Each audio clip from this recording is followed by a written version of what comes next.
Good day, Thomas Jefferson, our podcast listeners. We're going on a trip this week. By the time people hear this, David, I will either have become the nation's leading humanist comedian. That would be the 25th of February at Roper Theater. Sold out, by the way, the first sellout for many decades there. And by the time you Wait hear a minute, this... sellout, what? Well, it's a double sellout, right? Oh, I've you're not sold talking... out I thought you were talking about... Yeah, Yeah, right. thanks very much. Okay. Really good. You'll be here all week. Be sure to Yeah. tip your semi-permanent guest host. But if it's a failure... I will be living in a witness protection program in Santiago, Cuba. I have a Che Guevara hat now, and I have a Che calendar. 12 months, all Che, all the time. By the time this airs, that will have happened, so we'll know your fate. However, this week's show, we talked to you About Cuba. Just returned from your latest cultural tour to Cuba, and I hope listeners enjoy this program. I did. As always, I learned a lot from you, and it's great to hear your perspective on what's gone right and what's gone wrong, and also Jefferson's desire to have Cuba. Jefferson lusted for a lot. He said he wanted everything from the Atlantic to the Pacific and from the North Pole to the bottommost peninsula of Cuba. We did get Guantanamo, I guess, in 1903, so that is the bottommost tip of Cuba. But a little past his time. Much later. But, I want to say this much, and really seriously, it's in the show, but I want to say it again. I am so ashamed of how little I knew. My view of Castro was that he was a guy in fatigues who talked for 4 hours at a time and raved. I know it's against your nature, but you can't know it all. No, but we should not. You shouldn't be ashamed. You went out and learned it. Cuba has been a flashpoint in American life for 60 years, really longer than that. And for me to have, I'm a serious reader. I've studied these things, the Cold War, Oppenheimer, the Cuban Missile Crisis, the Bay of Pigs. And I never really stopped to ask myself, why did Castro rise up to overthrow the Batista regime? And what should we make of Fidel Castro? And I had to change my opinion quite considerably by being there. Again, in the category of get off your own back, we are a unique generation in spite of that okay boomer thing. You boomers, get over yourselves. Yeah, well, get over yourselves. Hey, listen, we're the last generation that is going to ever exist that didn't grow up with electronic devices and social media. That's something. Those poor people that have to live with We also grew up when the threat of nuclear war because of missiles in Cuba was, we were both like barely teens when that happened. And I saw the fear in my parents' face. My dad was a newsman at that time, and he was getting all the inside story that nobody got, and there was real fear. That I remember that weekend well. I'm sure you do too. Well, Robert McNamara said he didn't think he would wake up the next morning during the heart of it. Yeah, you talk about that in the show, yeah. When I was growing up here, as you were, I don't remember the Cuban Missile Crisis per se, although I remember my parents' concern. It was like, kids, I want you to stay close to the house this weekend. But then I do remember that after this, Robert McNamara, at Kennedy's suggestion, accelerated our ICBM missile program, and that's when the 300 ICBM missiles came to North Dakota after that. And then we had the ABM site up at Langdon and Tacoma. But at one point, North Dakota had more than 900 nuclear warheads. The joke was we could secede and be the world's third largest nuclear power. Right. It's probably true. Well, if we could get the codes. But, they just wouldn't give us the codes. Not to get too lost in that past that we both lived through, but I think we both could acknowledge that growing up without the benefit of the free information that we have now, we were both affected, and we sort of, Cuba was a stereotype third world country, and that was part of it, is growing up with that. Well, eventually, people in the United States and in the UN said to Castro, maybe just wear a suit. If you would just wear a suit and take off the machine gun, it would be easier to take you a little more seriously as a statesman. And he finally started to do that. But, the whole thing is just such a comic opera. The Bay of Pigs was one of the most ridiculous things the United States ever did. And believe me, there's a long, long, long list. And the ways we tried to assassinate Fidel Castro would be comic if they weren't so dangerous and might have led to the death, of course, of John F. Kennedy. It's fascinating. I'll tell you what, it's 90 miles from Florida, and yet it's like 13,000 miles away in some respects. There's no fast food. There are no quick shops. There's no convenience store. The grocery stores reminded me of when I was in Yugoslavia in the 1970s, when the stores would have like huge store and they'd have like 4 toasters What and about some milk. internet, cell phones? Almost, well, everyone has a cell phone, of course. Everyone has a cell phone in the world now, but the internet, no. You can get internet cards at certain places, but they're scratch cards, and then you've got 1 hour of really bad internet. So I basically went off the grid for 8 days. I got back. You know what I learned? That President Trump has done some controversial stuff. Yeah. Yeah, I mean, who knew? Who knew? You're like Joe Ellis. I think he's in Venezuela now. Remember, we had that conversation. Yeah, We had exactly. to talk to him again about his great contributions to the Washington Speaking of which, documentary. I'm going to send him my book. So I have these. I wish we could have a little, like a drum roll here. I have 2 books out at this moment, new books. One is the book on Theodore Roosevelt, which I've just handed to you. Yes, and I brought you today. I thank you profusely It's called for that. Theodore Roosevelt, Naturalist in the Arena. Gosh, And made me feel kind of special to get one. yeah, and it's inscribed to you even.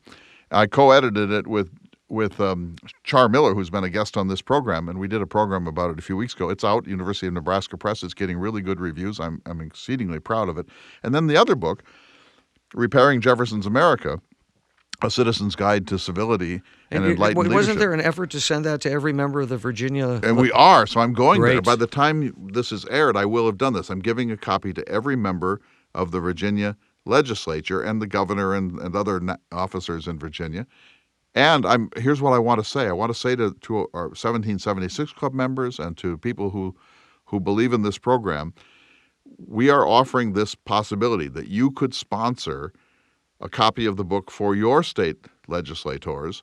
We're going to give a really extraordinary low price on this. We're not making any money. In fact, the Jefferson Hour is going to donate half for anyone who comes forward and says you would like to do it for Nevada or California or Wow. Oregon.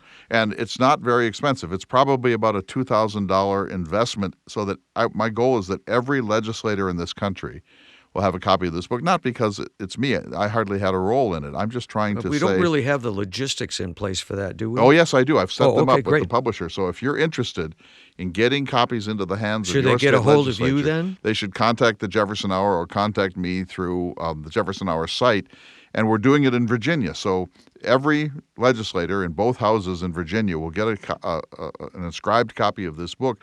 And it's really, as you know, David, a book about what a nation of majority rule, belief in science, commitment to reason, civility, tolerance, a nation that worked from evidence rather than from talking points. And what is the official release date?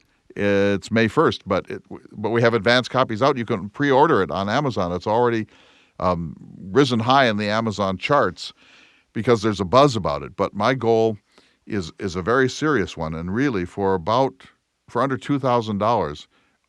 If somebody comes forward to say, I want to do this in Connecticut or I want to do this in New Hampshire, I'm going to match it so that we can make this as Wow. inexpensive as possible. Because I think look, it's Jefferson, not me, but this book has a chance of cheering us up as a people about the capacity that we have to govern ourselves if we will only do some serious work at civility. Oh, good. Let's do that. So we need to get to the show.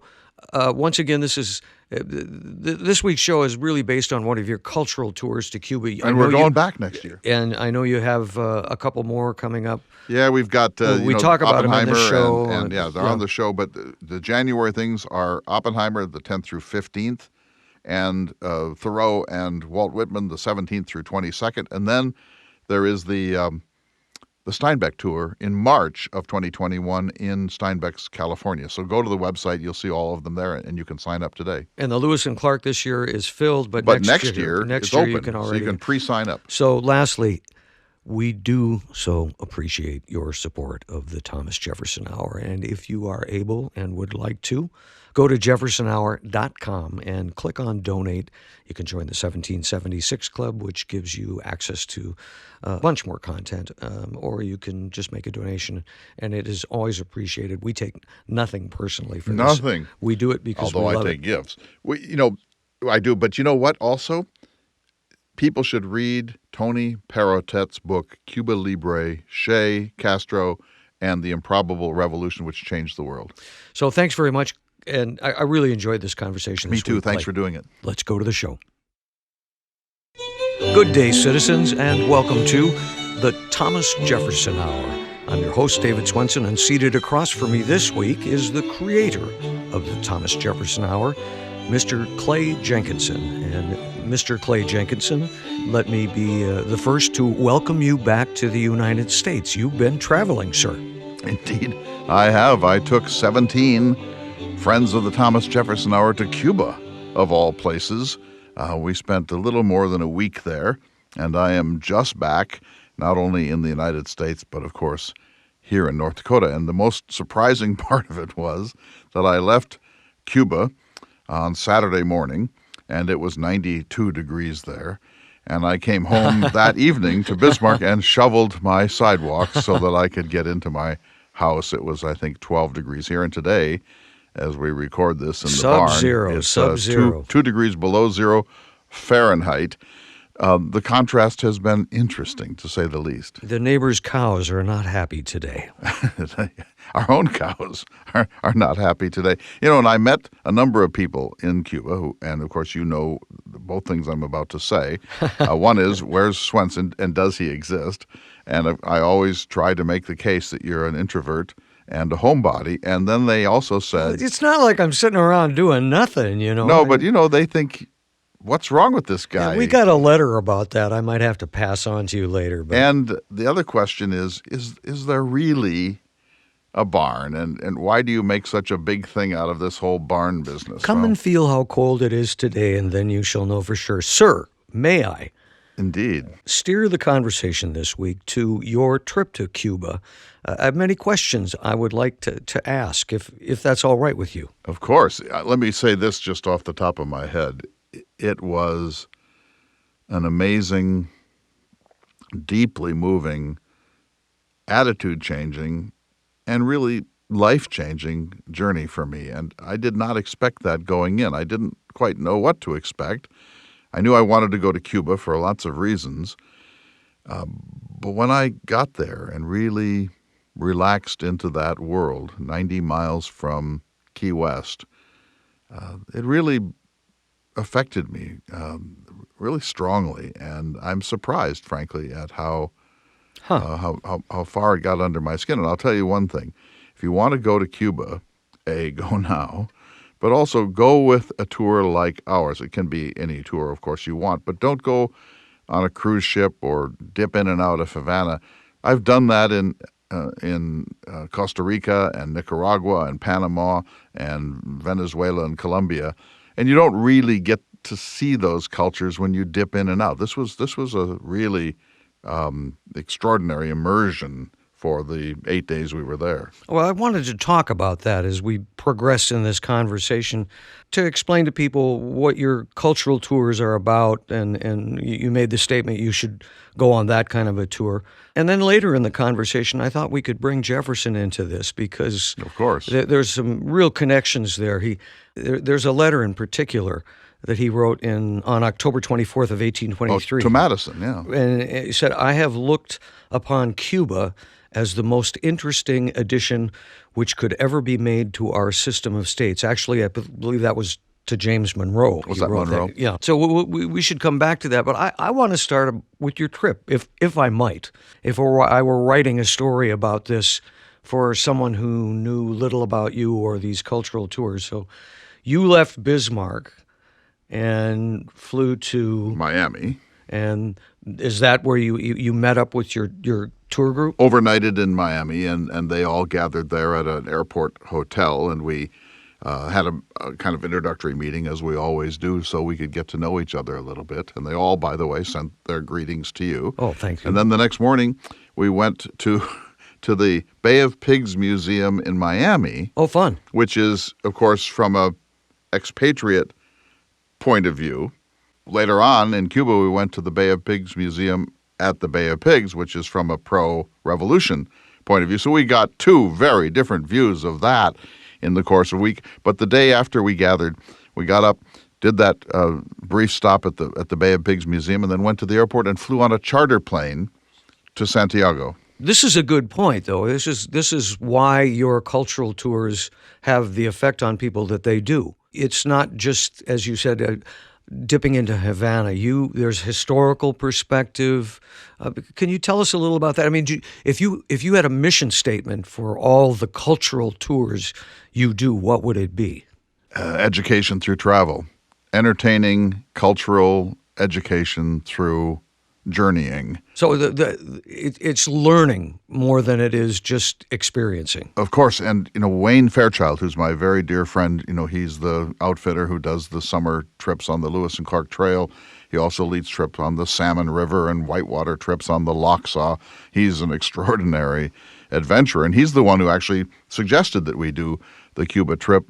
And both of us sort of looked at each other on the last evening in Havana and said, this is amazing. I mean, we covered the whole island. We started in Santiago. We wound up in Havana. We drove across the island in a small bus. We covered the 4 topics, really. Hemingway. Ernest Hemingway spent about a half of his life in Havana. Theodore Roosevelt, one of my characters, and we actually did assault kettle in San Juan Hill in Santiago. Photos, and I performed as TR.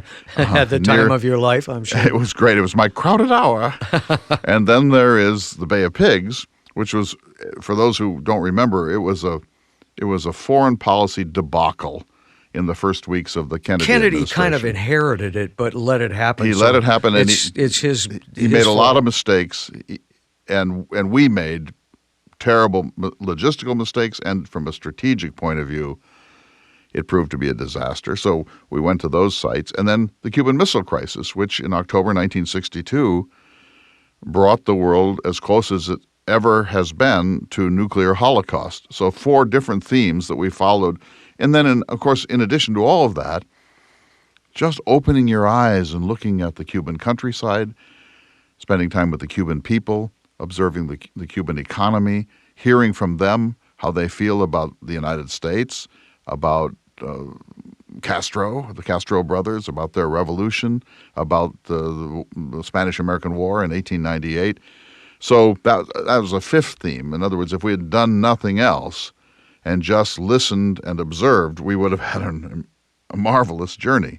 Cuba is fascinating, but that wasn't the main point. The main point was to examine these historical moments, including a literary one, the greatness of Ernest Hemingway and his relationship to Cuba, while also traveling across that island. It's a 750-mile island. It's huge. It's the size of Virginia, although much more elongated.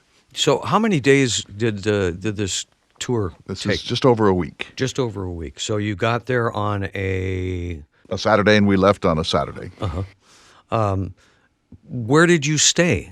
Well, that's the great thing. You see, this is why I'm not trying to sound our own note about our trips, but if you do cultural trips anywhere, you can't stay in the resorts that are set up for Americans. Like in Cancun, if you go to Cancun and do an all-inclusive trip, you wind up in a compound where you're not really in Mexico. Well, I might have to call you on that a little bit. I'm thinking about the Lewis and Clark cultural tours where you have tents set up and food catered. And right, but that's not exactly staying in a 5-star hotel. A little better if you were sleeping under the stars and eating. Well, that's Wayne Fairchild. We don't call it glamping, but it's on the road to glamping. But I want to make my point here, which is that if you go stay in a Cancun resort, you're not really seeing Mexico unless you take excursions outside of that compound and get into the countryside and meet actual people. And then they're mostly sort of hermetically sealed by a bus and a docent and a special parking lot and so on. Right. We really did it. We went to Santiago first, which is in the far eastern part of Cuba. That's where San Juan Hill is, but it's also where the revolution began in 1953. And so we spent time there, and we stayed in a nice hotel, but it was by no means a luxurious hotel, 3 nights there. Then we spent a couple of nights in the center of the island, again in nice places, but by no means luxury hotels. And then in Havana, we did stay at the Hotel Nacional, which is a famous old hotel. So we wanted people to have a little bit more comfort at the very end. We did a homestay on one night. We spread out into what is the equivalent of Airbnbs, and people got a chance to spend a night and an evening with actual Cuban citizens who opened their doors to cultural tours. A couple of questions come from that, but I have to get to one of the more important ones, which is food. I didn't know what to expect. The food was great. All our meals were family style, so we weren't ordering a la carte. And a lot of black beans and black bean soup, a lot of white rice, chicken, pork of several different ways of preparing it. Not much beef. They don't really do beef in Cuba for lots of important reasons. Not a lot of bread. Mornings were eggs, fried or omelets or whatever. Beautiful jams and condiments. But did it feel Americanized, or were you eating something in a different country? We were eating what Cubans eat. There was nothing Americanized about it. One night, Wayne, when we had a night off, Wayne Fairchild of Missoula went off to get himself a cheeseburger and regretted it. Really? Just because it wasn't, Cuba doesn't do beef. And so it's like an imitation Cuban cheeseburger. It just wasn't quite what he wanted. But the food was excellent. And it's so different from, say, Mexican food. I thought there'd be tamales or whatever. Not at all. It's its own genre. It's very simple. A lot of pork, pulled pork, pork roast, pork chops, etc., and a really large amount of black beans, and delicious black beans. Well, the food, of course, is always interesting and important to know about, but we're going to take a short break in just a moment. When we come back, though, I would like to hear more about the different places you visited, the historical context. I don't think a lot of Americans really have an understanding of the political background and makeup of Cuba. We're sort of fed a generalized idea of it. You are correct, sir, and my eyes were opened, and I'm ashamed that I knew so little going in. Well, maybe we can help change that a bit in the next segment. I hope so. We'll be back in just a moment. You're listening to the Thomas Jefferson Hour.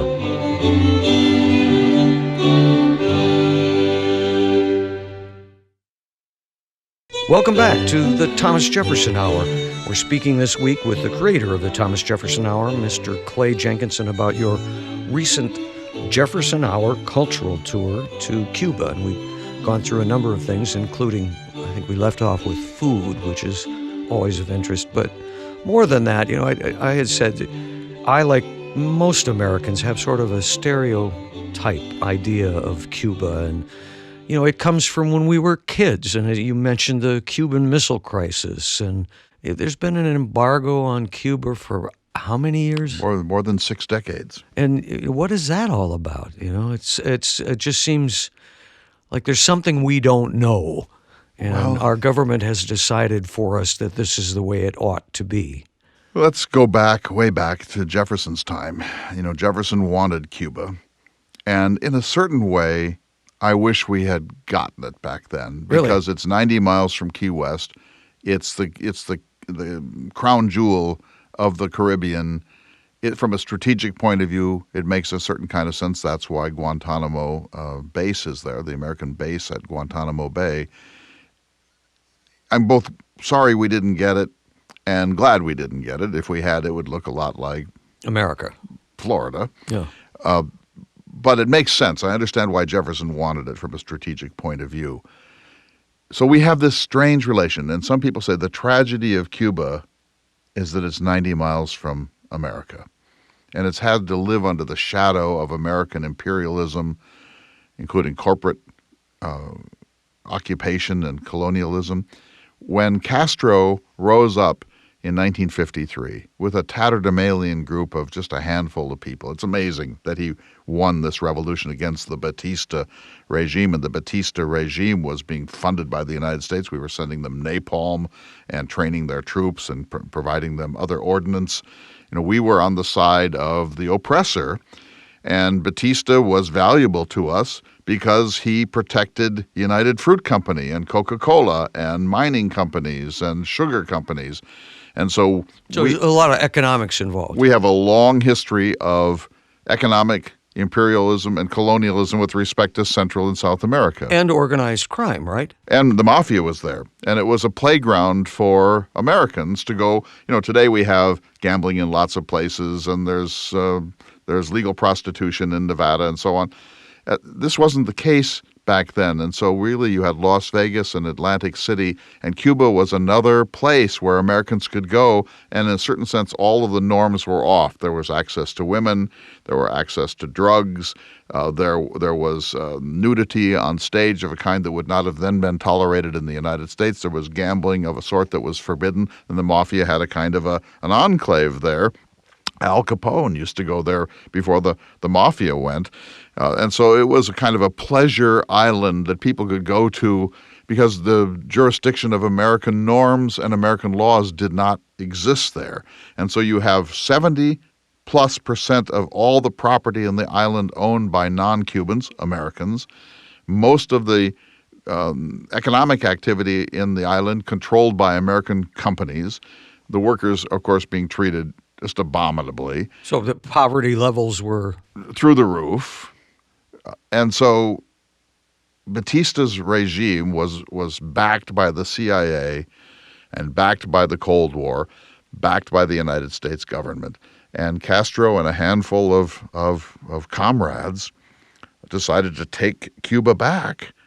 And they did. And I'll tell you why partly I'm so ashamed of myself, because I accepted, and I'll bet you'll just nod your head to this, I accepted the standard American view that Castro was a kind of a blabbermouth who talked for hour after hour wearing fatigues and with a rifle over his shoulder, and that he was kind of a thug. He was kind of a military strongman thug. There might be a touch of that, but that doesn't really explain him. When they were in the Sierra Maestra Mountains in eastern Cuba, they sometimes had to go to a farm and sort of appropriate food for themselves. They always paid, and they paid above market prices. They treated everyone who was not a sworn enemy with respect, generosity, tolerance, and dignity. They won the hearts and minds of the Cuban people by the way they went about this. They didn't target people. They didn't confiscate. They didn't overwhelm. They didn't live off the land by simply rolling in and saying, we're taking your produce, we're taking your pigs, we're taking your chickens.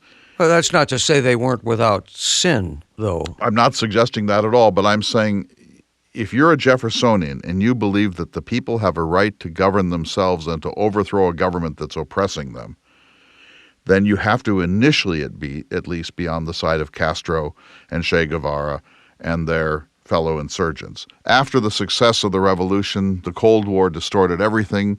I think we lost a great opportunity.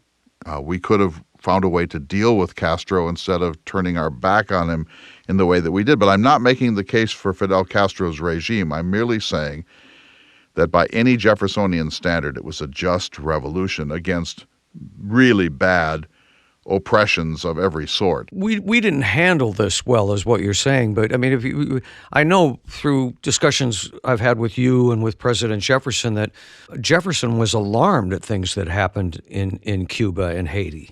Well, the Haitian Revolution occurred under Toussaint Louverture, and Jefferson was worried that slave rebellions would bleed over into the southern states in America, and he actually helped Napoleon put down the Haitian Revolution at the time of his presidency. Cuba was the sugar source, the most lucrative of all of Spain's colonies in the New World by the time of Thomas Jefferson. So it was their natural resources, in a sense, that really made them the object of other nations wanting to control them. When Columbus got there in 1492, he bumped into Cuba, and he immediately said, "This is paradise. This is the most beautiful land that exists on the planet Earth." He unfortunately brought European diseases, which wiped out the indigenous peoples, the Taino and others, within 100 years. But that's the beginning. And Spain controlled Cuba from 1492 with a couple of little interruptions until 1898. In 1898, thanks to Theodore Roosevelt and William McKinley and so on, the United States displaced Spain once and for all from Cuba and Puerto Rico, its last two holdings in the New World, in the Western Hemisphere. And then the United States undertook a supervisory protectorate relationship with Cuba. We had two amendments during the time of Roosevelt. One was the Teller Amendment and one was the Platt Amendment. The Teller Amendment said we're going to go to war to liberate the Cuban people and we will never annex Cuba. That's the Teller Amendment. The Platt Amendment said, but we may from time to time have to step in to make things orderly and right. And so we've stepped in 4 or 5 times since 1898 under the provisions of the Platt Amendment. Well, then finally, you just have to understand that Cuba became an extraction engine for American corporations. It's that simple, and the mafia. No attempt to make life better for the Cuban people. Well, it's perfect. They could do whatever they wanted, and the American justice system had no recourse. That is correct. They couldn't touch them. So Castro believed that you have to get rid of Batista, but Batista is a stooge of the United States and the CIA. You're going to have to go much farther. In other words, you can't just remove Batista and then set up a nicer government because you have to undo the American occupation and ownership. So Castro's reaching out to the Russians was just an obvious thing he had to do. No, it wasn't. We made him do it. So he was not himself a communist. His brother had some communist interests, and Che Guevara had some Leninist interests and so on. But Castro was not ideological in that sense. It's certainly not then. But what happened was that when the revolution came, we actually sort of had a flirtation with Fidel Castro. Ed Sullivan went to Havana to interview him. Imagine this. I didn't know that. And you should see it. It's on YouTube. He's praising him and saying, you're like Jefferson. You're like the really? Minutemen. You're like the Sons of I'll Liberty. have to find that. Yeah, so it's hilarious. But then things started to sour because we, as a nation, we didn't particularly mind that he had overthrown Batista. We realized that Batista had to go. And in fact, the American ambassador played a role in getting Batista out of the country. But when Castro realized you can't have a revolution unless you redistribute some of this land and the economic resources that have been monopolized by the Yankees for 100 years, that's when the U.S. turned on him because, of course, we can deal with a revolution as long as it doesn't affect American property values and American investments. So that's when we turned on him, and the Eisenhower administration cut off ties and so on. Well, now Castro can't sell his sugar. He can't get gasoline. So he turns to the Soviet Union, the rival of America, and says, can you help? And the Soviets were all too happy to create a kind of a Caribbean heartland for the expansion of Soviet communism. They agreed to buy all of the sugar, which kept the Cuban economy alive, and they sent Soviet fuel and other commodities to Cuba to make it possible for Cuba to subsist. Well, then, now it's no longer a Western Hemispheric problem. Now it's a Cold War problem, and that's when things really heat up. And the Eisenhower administration decided to foment a rebellion against Castro so we could reclaim Cuba for American hegemony. And we trained Cuban expatriates and mercenaries in Guatemala. We supplied American aircraft, American arms, American training. And then on April 17th, 1961, with American air support, although limited air support, those 1,400 members of the brigade landed at the Bay of Pigs. It was an absolute disaster. Within 72 hours, Castro had mopped them up. John Kennedy was asked whether he wanted to send more airstrikes or maybe even invade the island now that this had started. And that was a real possibility, wasn't it? Yes, and that's what had happened earlier in Guatemala in 1954 under the Eisenhower administration. So the CIA thought, look, we'll just touch off a rebellion, no matter how badly it goes. Kennedy will feel that he has no choice but to commit American troops and American airstrikes. Kennedy said no. And by saying no, it was probably, who knows whether it was a good or really awful decision, but he basically betrayed the 1,400 insurgents, because they then became, some were killed, several hundred killed, but the rest were prisoners, and it took us several years to get them ransomed. And of course, people who are Kennedy assassination conspiracy theory followers know all about this. Well, that's part of it. The other part is that Robert Kennedy and John Kennedy and the CIA were involved in something called Operation Mongoose, in which we tried several hundred times to assassinate Fidel Castro. Several hundred? Yes, there were 600 some assassination attempts on him, and many of them were CIA directed. I mean, the things we did, we sent exploding cigars, we sent a frogman suit with anthrax in it, we sent depilatory so that his beard would fall out, and we thought if his beard fell out, the Cuban people might turn on him, and on and on. It's Operation Mongoose. It's like Keystone Cop stuff, and it didn't work. But there is at least a chance that when Castro realized that the government of the United States was officially and repeatedly attempting to assassinate him, that he said, well, what's good for the goose may be good for the gander. We don't know. But, Oswald had Cuban interests. He was distributing literature on both sides of the Cuba debate in New Orleans. He went to Mexico and tried to get into Cuba. Cuba rejected him. The Cuban connection of all of this, with the mafia, with Oswald, with Operation Mongoose, is intriguing. And to this day, we don't know, David, what it meant and what happened. All we know is that Castro knew that we were trying to assassinate him, and Lee Harvey Oswald, the apparent lone gunman in Dealey Plaza, had serious Cuban interests and Cuban connections. That's all we can say definitively. Well, going back to Jefferson, because we talked about that earlier in this letter that he wrote to Monroe, to James Monroe, it would seem to me that the 1820s, after Jefferson was out of office, just before his death, 1823. Yeah. This was kind of where America's stated interests in this island started. Is that fair to say? Jefferson wanted Florida, and not just our Florida, but what are known as the Floridas, so the Gulf Coast all the way to Texas. He didn't get it. That came under the Monroe administration, thanks to John Quincy Adams. And Jefferson wanted Cuba. And in this letter that he wrote to Monroe just 3 years before his death, not even 3 years before his death, so Jefferson's an old man, but he says, "Do we wish to acquire our own confederacy, any one or more of the Spanish provinces?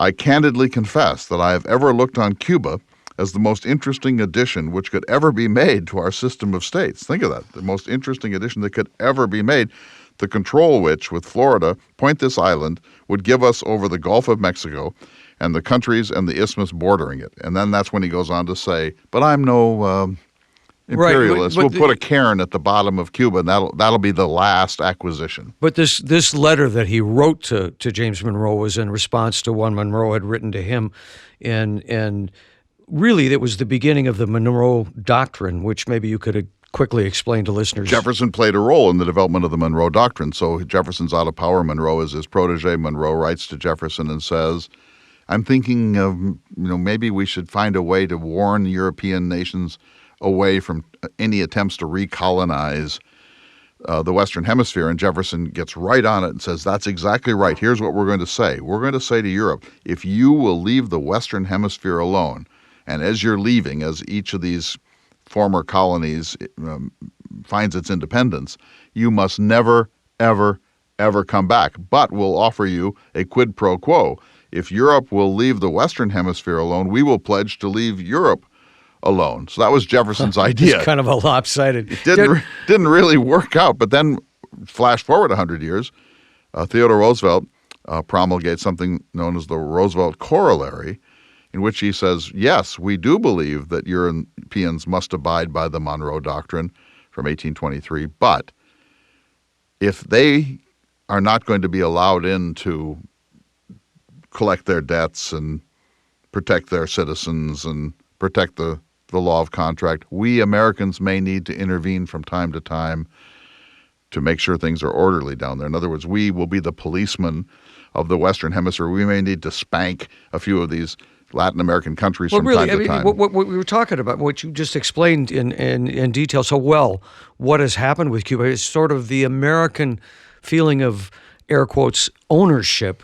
It's America for the Americans. This is kind of the root of it, And again, we both grew up during the Cuban Missile Crisis. Remember that, and that was a big, serious thing. On the other hand, I mean, to have missiles in Cuba would be kind of like, I don't know, us having missiles in Turkey. Which we did, of course, and the Cuban Missile Crisis, which was the most terrifying moment in the Cold War, for 13 days. Robert McNamara, the Secretary of Defense, came out after one of the most intense meetings in the middle of the crisis, and it was a beautiful sunset in Washington, D.C., a great October day. And he said to himself, I wonder if I will wake up in the morning. I mean, he is the Secretary of Defense thinking this may be the last night that Washington, D.C. exists. And the policy people said this could lead to 10 million deaths. It could lead to 100 million deaths. It could lead to greater numbers than that. We came as close as we have ever come to a nuclear exchange over those missiles. And the solution, just quickly, was two things.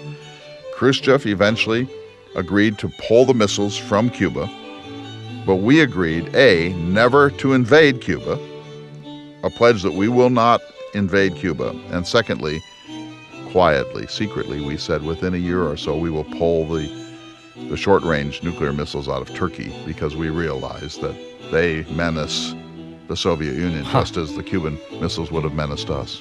We need to take a short break, Clay, but when we come back, I want to ask you more about some of the places you visited in Cuba, if that's all right, sir. I'd love to tell you about them. We'll be back in just a moment. You're listening to The Thomas Jefferson Hour.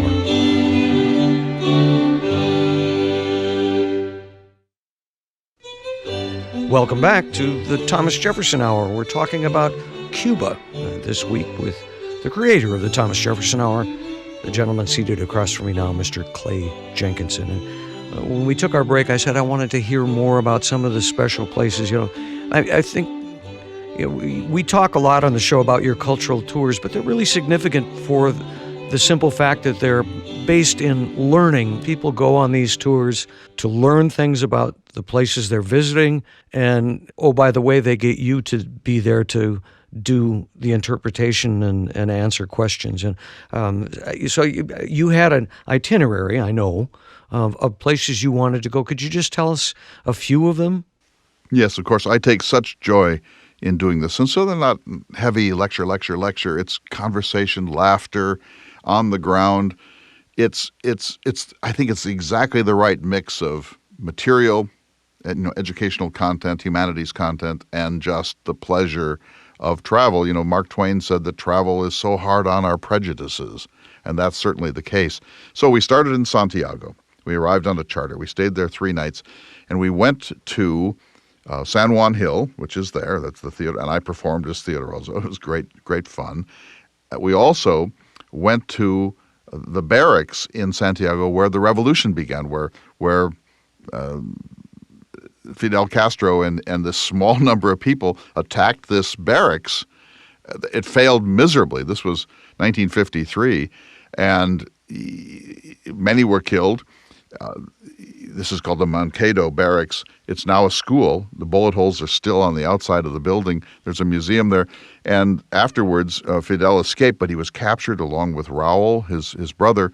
He was in a celebrated trial, and in that trial, he defended himself because he was a lawyer trained at the University of Havana.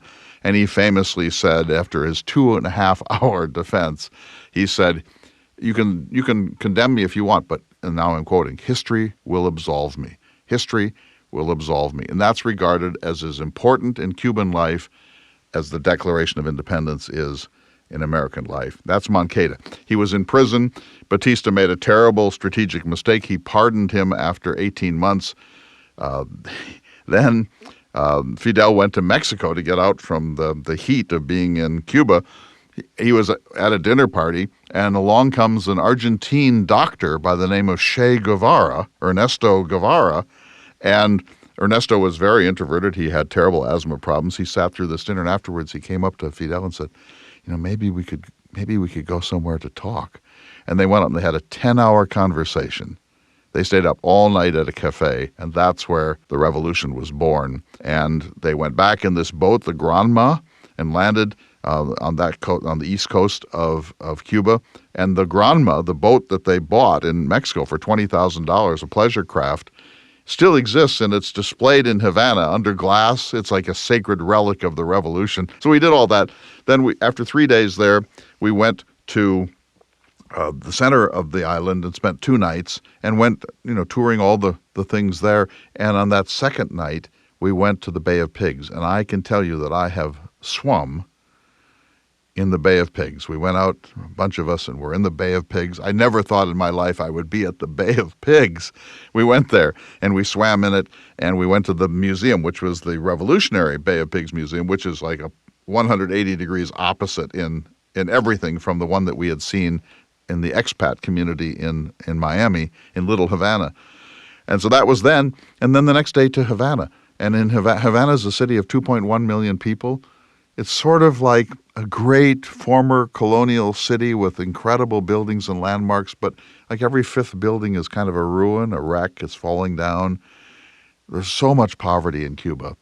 Our embargo, now more than 60 years old, has put the American boot on the neck of 11 million innocent people. The people of Cuba are innocent of all of this. They're not their government.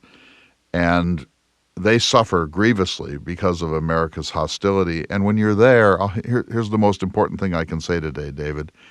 You go there, and for the first time in my life, I realized our foreign policy, our whims, Obama trying to open Cuba, Trump trying to slam it back shut, this has impact on 11.5 million human beings who are no different from you and me. They love their children. They want to eat. They want security and comfort. They want education. 11.5 million people are a pawn between the Soviet Union and the United States in the Cold War, almost to the point of annihilation. They're a pawn in America's ideology. So Donald Trump comes to the presidency and immediately says, I'm going to undo everything that Obama did. He tries to slam the door and reimpose the embargo. It just makes you sad to think that across the planet, innocent people become pawns of the superpowers. I'm not particularly blaming the United States, although we bear some heavy responsibility in this. But they just want what people want from life. They're not ideological. They're proud of the revolution because for 60 years they've stood up to the world's giant and pulled it off, not with joy, but they have managed to defy the world's most potent nation successfully since 1959. Huh. And you have to sort of have a respect for that, whatever your ideology and whatever your politics. And you think, do the people of Cuba deserve this? Maybe the Castro brothers do. Maybe the military of Cuba, maybe their foreign policy, maybe their official ideology, maybe their one-party system and their lack of free elections. I get it. This is not the best nation in the world. But you know what? We now trade with Vietnam. We're not punishing Vietnam 50 years after the fact. And Germany, and look at Japan. It just makes no sense. It's just like, now the expat community in Miami is part of this. Their view is, you must never lift the boot. You must keep the boot on top of Cuba until they finally say, we give up. We'll do whatever you want, America. And that's a complex problem. There's a few things we haven't touched on, forgive me, but the music of Cuba. An artist named Ry Cooder sort of helped Americans discover that a decade or so ago. And the cars, too. You hear all these stories about how they've kept American cars from the 40s and 50s running. That may not be of great historical significance, but I find it very interesting. Well, when we were in Havana, Wayne and I, and many others too, rented a car. Somebody else drove it, and we were taken around Havana for a couple of hours in a 1956 Chevy or a 1947 Ford. And as you say, they've somehow kept them working over almost impossible odds, manufacturing parts, cobbling together parts, rebuilding engines from scratch. It's pretty amazing. And the music I'll just tell you one story. We heard music every day, every night. But I went alone during one of the luncheons over to a Hemingway monument in the fishing village where he had his boat, the Pilar. And I had about a 35-minute wait for everybody. And these two guitarists came along and they started playing. And not to make money, they just wanted to play. And slowly a small group gathered around them. There were 4 or 5 Cuban men in their 30s or 40s. And at first the others just kind of listened, and then they began to tap their toes. And after like 3 or 4 songs, they were chanting and shouting and high-fiving. And it was just this incredible, spontaneous outpouring of beautiful Cuban guitar music, a concert really just for me. And they didn't do it like street hustlers. They did it because they love music. It was just divine. It was one of the few times I spent alone, and it was magnificent. Well, that's a good place to end this week's conversation. It's time for your essay, sir. But when are you going to go back? Probably next February, so watch the jeffersonhour.com/tours website for that. I should also mention the Steinbeck tour is on for March 2021. Of course, the annual Lewis and Clark trip for this year is full, but next year is opening, so lots and lots going on. Excellent. And now, sir, it is time for this week's Jefferson Watch. I had the honor of leading a cultural tour to Cuba over the last 2 weeks. It was an amazing, mind-altering, perhaps life-changing journey with 17 Jefferson Hour listeners. Just back, I'm already working with my friend Wayne Fairchild of Missoula, Montana, to plan a return trip next year. The whole experience made me remember what Mark Twain said. Travel is fatal to prejudice, bigotry, and narrow-mindedness, and many of our people need it sorely on those accounts. Broad, wholesome, charitable views of men and things cannot be acquired by vegetating in one little corner of the earth all one's lifetime. That's Twain. Here are a few of my thoughts. I am ashamed about how little I knew about Cuba before I took the time to do some serious reading. I hope everyone who is listening will read Tony Paratet's book, Cuba Libre, Che, Castro, and the Improbable Revolution that Changed World History. It's lively, informative, and sometimes startling, because whatever preconceptions you had about Fidel Castro turn out to be based on very limited and distorted evidence. Although the first book I read in college was a study of the Cuban Missile Crisis of October 1962, most of what I knew about Cuba until around last Thanksgiving was not much more than Cold War 101, and I had never once in my life stopped to wonder what life was like for average Cubans. Shame on me. Cuba is poor, not desperately poor, but poor enough to make us sad and uneasy, being well-off Americans helicoptering in and out of a country in great need for things like shampoo, backpacks, tampons, and tennis shoes. One day we visited a cigar factory where several hundred Cuban men and women roll approximately 135 cigars each per day for a monthly salary of about $100. When we got back on the bus, I asked how many of our tour participants would work for $1,200 per year. Well, you know the answer to that. I was amazed at how genuinely proud the Cuban people are of their revolution, which they regard as a long process that began in the 1850s and continues to this day. They may have mixed feelings about the Castro brothers, but if they do, they did not reveal them to us. They take pride in having ousted the brutal and appalling Batista regime, which of course was backed by the U.S. government and the CIA, supplied by us with napalm with which to torch dissent. Proud, too, that Castro, Che Guevara, and a handful of guerrillas managed to topple the Batista regime with his 70,000 troops and install a new government dedicated to improve the lives of average Cuban men, women, and children. Our tour had 4 themes. Ernest Hemingway, who lived about half of his life in Cuba and made it the subject of several of his novels, including his last great book, The Old Man and the Sea.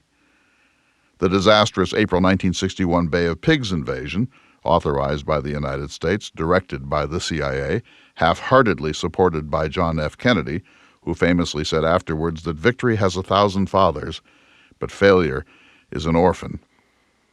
The Cuban Missile Crisis of 1962, the 13 most critical days of the entire Cold War, the moment when the U.S. and the USSR came closest to a nuclear holocaust. And, of course, Theodore Roosevelt's crowded hour in 1898 when he led the assault up Kettle and then San Juan Hills in Santiago.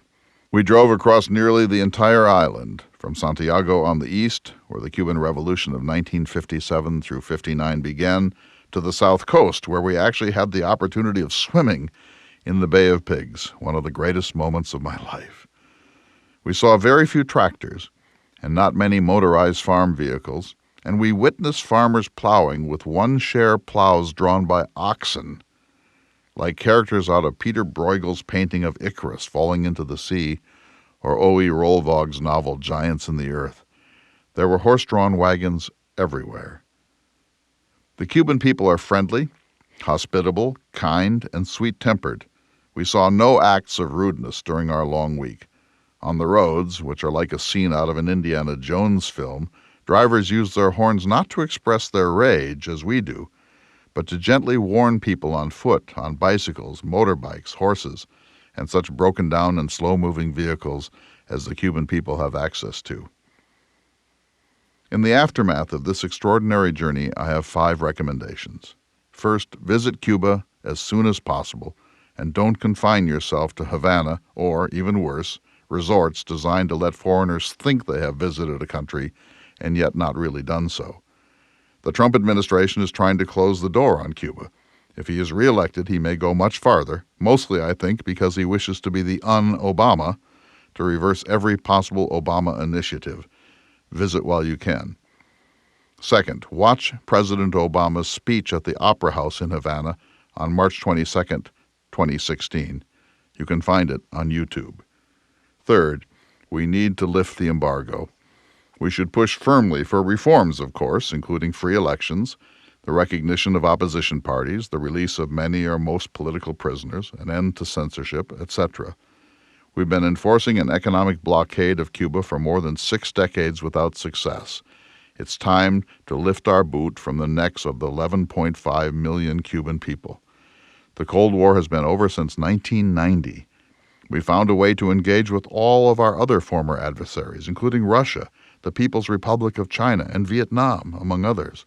Why continue to lock Cuba into a geopolitical situation that has long since evaporated? American citizens routinely visit Vietnam with its capital in Hanoi and its ongoing national admiration of Ho Chi Minh. The Vietnamese people are surprisingly hospitable, considering the 20 years of absolute mayhem we visited upon them. How is Cuba uniquely different from our other former adversaries? Fourth, we should engage in careful, constructive investment in the Cuban economy on behalf of the Cuban people. The worst thing that could happen now is that we open the doors of Cuba for Burger King, KFC, Costco, Hard Rock Cafe, and Best Buy. The world gains nothing if Cuba becomes yet another Caribbean economic colony of the United States, with one Cuba for the local agents of American-style consumer capitalism, and the other Cuba of 11 million people who can barely put food on the table. We need to let the Cuban people and the Cuban government advise us about sensible, culturally sensitive development of the island.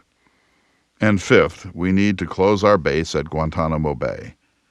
Then we need to give Guantanamo back to the Cuban people, and we ought to pay retroactive lease rates dating to 1903.